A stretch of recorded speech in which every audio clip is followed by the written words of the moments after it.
because during this time, my general doctor who I'd been seeing for this continuum of care moved to Boca Raton, Florida. So no more family doctor. My next family doctor who I'd finally been assigned to wasn't due to see me until the end of March. So I had to go to a walk-in clinic to advise them that I still wasn't able to breathe properly, that please give me more prednisone, please give me a steroid inhaler, something, because the pneumonia wasn't going away.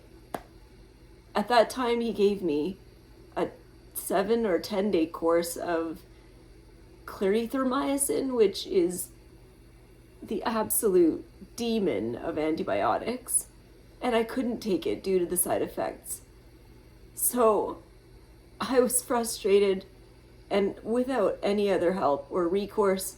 And in my small town that I live in, we do have an urgent care center, but it's quite often closed due to shortages of doctors, which on that day it was.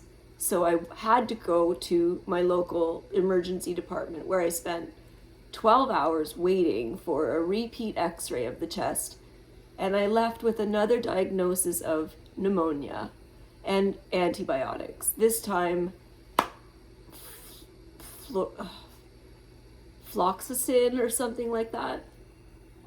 So I go home, still not breathing, but I didn't feel like my vitals were dipping. I didn't feel like I was desatting or my oxygen saturation levels were lower, like at a critically low level. I didn't feel that way. I continued to live a normal life like I always do, walking my dogs, going to yoga class, and I actually took on a job at a pro shop of my favorite golf course and had been helping them set up for the season.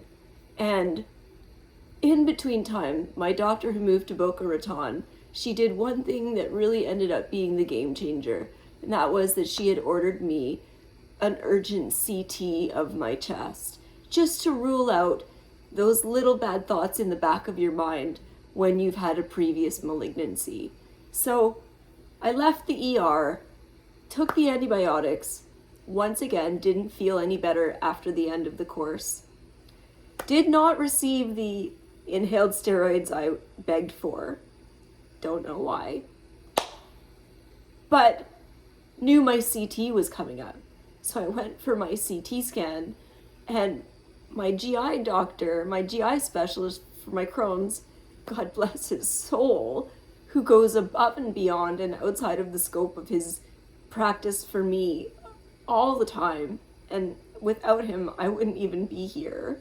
I'm certain of it. He phoned me with the results of my CT, and he said, there's definitely something going on in the lungs and we cannot rule out infection, but we cannot also rule out breast cancer. And I quote, he said, I'm not going to F around here. You have some spots on your bones that are of concern. We think you have bone metastases. And